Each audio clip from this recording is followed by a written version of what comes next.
Good morning mga kasingkit! Ari naman ko, malagaw naman kami sa school sang ako ni husband.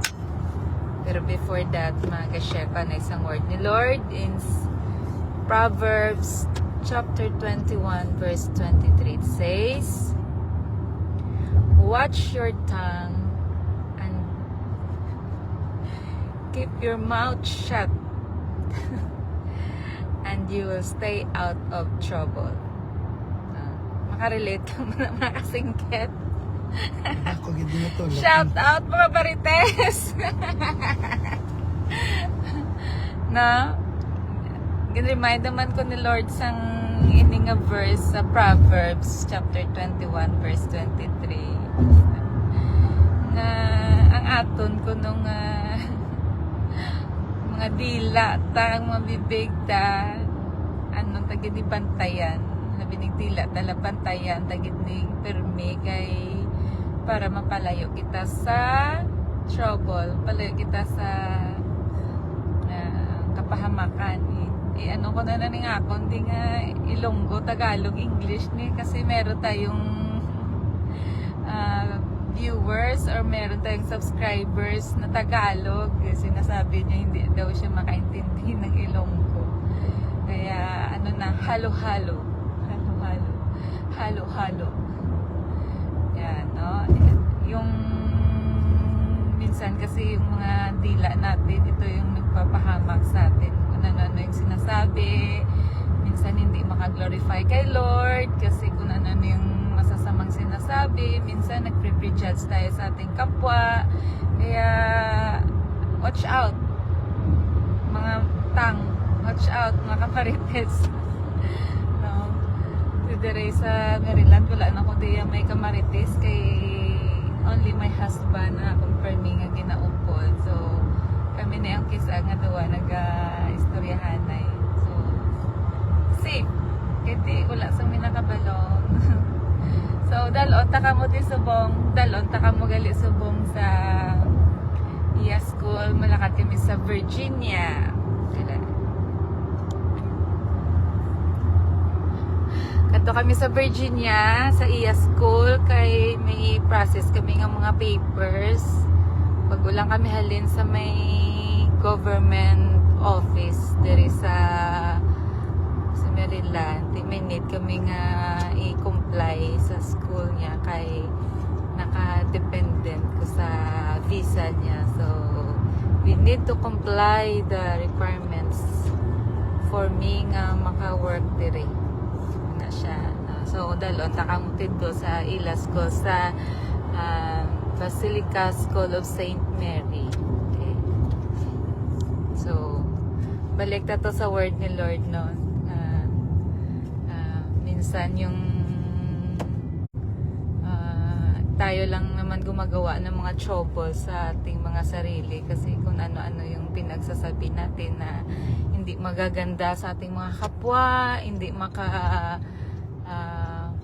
bigay ng glory kay Lord, kaya minsan naka-cause tayo ng trouble sa ating mga buhay.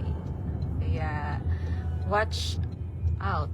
Watch your tongue and keep your mouth shut and you will stay out of trouble. Proverbs 21:23 subong ginhatag ni Lord ng word sa ako. So, minsan di natin napipigilan yung sinasabi natin. Kung ano-ano na yung sinasabi natin, minsan hindi natin alam na hurt na natin yung kapwa natin. Kaya before we speak, bago natin ano yung salita, isipin natin na makakasakit ba or makaka-happy ba ng heart sa kapwa natin. Yan. So, nandito na tayo sa Kami kung nakadala ko ito ni ID. Basilica School of St. Mary. Nakuha ko ang mga gamit ko. Oo. Sige lang. So, sige lang. Kay ano lang ni do, ano lang ni. Alas 2:24, 2:24 ng hapon dito Nandito na kami sa Virginia. Ito kami sa school ni husband. Kung diyan siya nag-work. Hindi lang takamo din. Why ko idea mo na nga. Amo na ang ila din nga neighbor. Nabili na ko na idea mo na nga need na mo. Bring the water. Okay.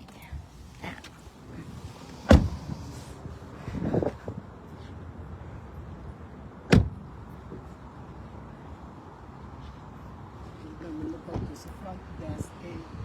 Feeling ko sa balay akong ID. Amo na yung school. Ila school. It's okay.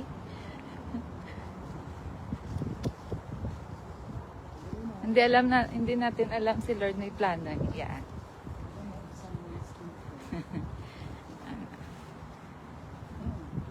Pwede lang ka ano?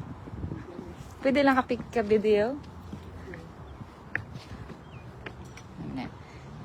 St. Mary Catholic School, Alexandria, Virginia. Ang school ni husband. Okay. Inside the school. Good morning, Miss Marian. Good afternoon. Good afternoon. I wanted to see if Miss Mahoney is here.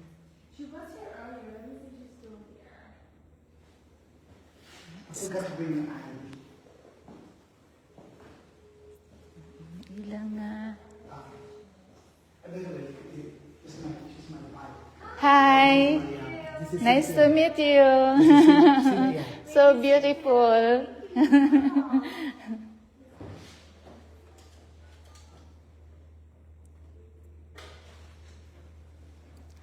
Ilang nga information test. Yan. Ilang nga school.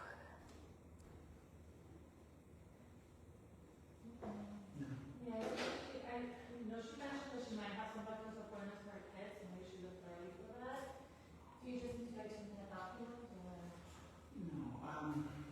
because I asked her something about her documents. Okay. Well, she'll be back. She was working remotely tomorrow, so if you want to send her an email, and then she'll be back in person on Monday. Oh, Yeah, really actually.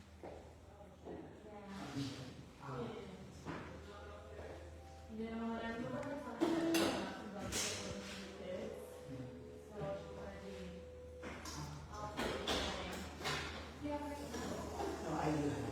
Good afternoon.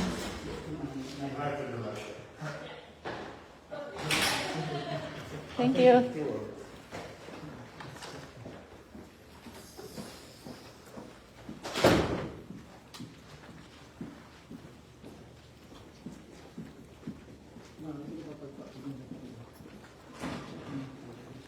Hi.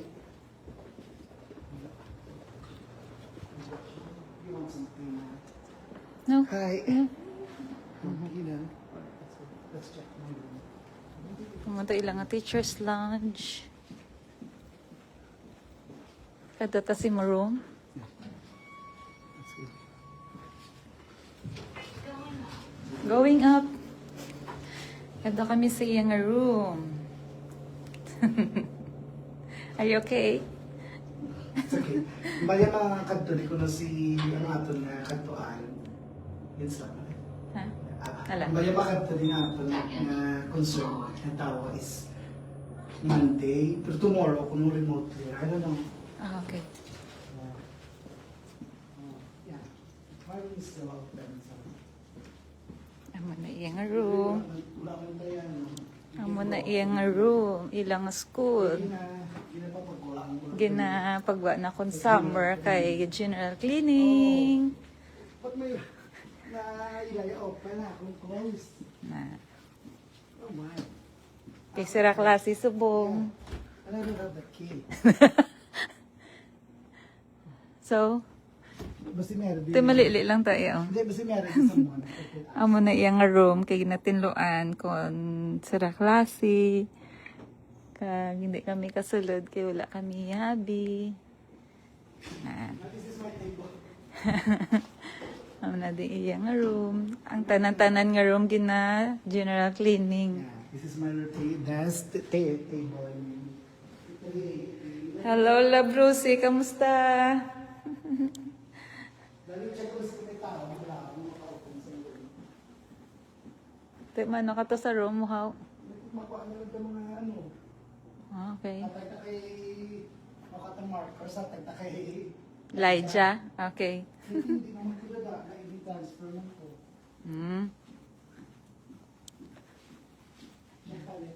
Amo na di ilang school.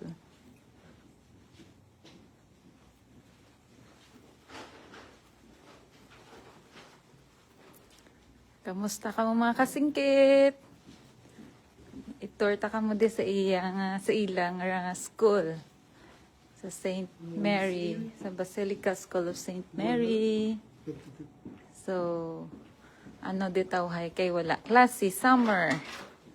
Ang ginanamon is tanang labo except mayroon. Nga ayhan. Gani. Tapos nabili pa nga itong ID. So, So, saan makadto si, sa Monday. ang HR? Oo. Ito mabalik lang dade? Magayon sa Monday. Okay. Pero hindi ko open time subong. Makakota something? Makuha ko something. Color markers. Wala na hindi na ko sa ron over the summer. Bigay natin kay Elijah. Kasi milig si Elijah mag-draw, mag-color. Dali na. Dala ka lang man. Okay. Hindi Ito dire. Hindi gina siya ya. Okay. Ano ba sinisap mo? Basta this Teresa. Okay. Ari ko di subong guys. Mga kasingkit, ari ko di subong sa Basilica School of St. Mary. Kung saan nagtatrabaho yung husband ko. Okay. Upo muna tayo. Upo muna tayo sa door niya kasi wala pa yung susi. Hindi kami nakapagdala ng susi. Naglakad kami sa may government office dara sa may Maryland. Kay isa sa mga requirements ang diri sa school ni husband nga require i-comply namon. So nagkadto kami diri pero wala diri ang HR. Hindi kami kasulod kay wala siya kadala yabi or wala siya kadala ID kay nagingagaw lang kami di isang oras. Muna, wala kami kasulod. Pero ikadua ko na ni nga sulod diri sa school nila. La Brucey! Watch out! Watch out! Shout out! Ari ko di subong love sa Virginia sa school ni husband. Okay? Balik na to bala sa word ni Lord, no? Sa Proverbs 21:23 nga nagambal siya nga halungan tagid ang aton mga bibig. Aton mga ginahambal. Labi na gid nga kun ara tablang kisa sa kainit or kun ara kitang kisa sa sitwasyon nga hindi ta kontrolado kung kisa kun ano-ano lang mahambal ta. Wala ta kabalo gali nagaka-hurt na lang aton nga mga kapwa tao na hurt na sila sa salita na ating binibigkas. Ha? So? Wala gid tao. So what? Ha? Mano ta ngayon? Mano ta nga subong? Mamala. Kag may istorya ako bala about sa word ni Lord sa kagina nagkadto kami to sa government office. Istoryahan ta ka mo bala. It's about the tongue actually. Kung nga nag-come up na sa mind ko, kaya nagkadto kami to sa may government office. Again, natin ito bala. Social Security. Oh, may ara tong old man nga ginapatokar niyang iya nga ang iya nga Christian. cellphone. Siguro he is a Christian. So gusto niya na marinig namin yung salita ni Lord.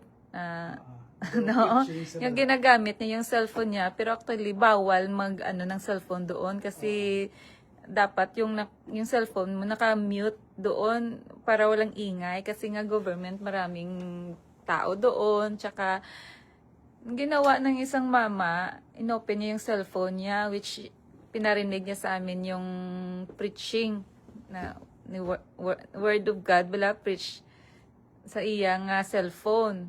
So yung nangyari, may isang babae na inis-inis sa kanya. Tapos yung guard, ginasaway. Pinipigilan ng guard yung mama kasi nga maingay. So sino may kasalanan? O sino yung tama? Tama o yung mama na nagpe-preach ng word of God? O yung babae na pinipigilan siya kasi nga maingay? O masasabi natin tama yung guard kasi ginagawa lang ng guard yung trabaho niya. So sinabihan yung mama na i-silent yung phone. Tapos yung mama parang nakakaawa naman or hindi kasi siya sensitive na yung sitwasyon, hindi niya nilalagay sa tamang sitwasyon yung gusto niya. Kita na mga Christian, baliwala naman sa atin, pero kasi nasa public tayo, So, kaya dapat watch your tongue na. So, believe kami sa guard kasi yung ginawa niya, tama yung ginagawa niya. Hindi niya naman pinagalitan yung mama, hindi niya naman pinagalitan yung babae, tapos yung pagkasalita ng guard kasi tama lang na niya yung mama na wag nang tumuloy sa ba yung ginagawa ng mama. Piniplay yung preach ni God, piniplay sa cellphone yung preach ni God. So amo na, no? Tugma sa salita ni Lord sa Proverbs 21:23 na watch your mouth and keep your mouth watch your tongue and keep your mouth shut and you will stay out of trouble. So, yun lang mga kasingkit, no? So, wala naman kaming magagawa dito sa school ni husband. Wala naman kaming susi, ulang ID. So, hindi kami Kadto na ta kay Mr. Ronald. sa iyang office. Sige. So, maano na ko, ma-stop na ko sa akon nga live or sa akon nga vlog.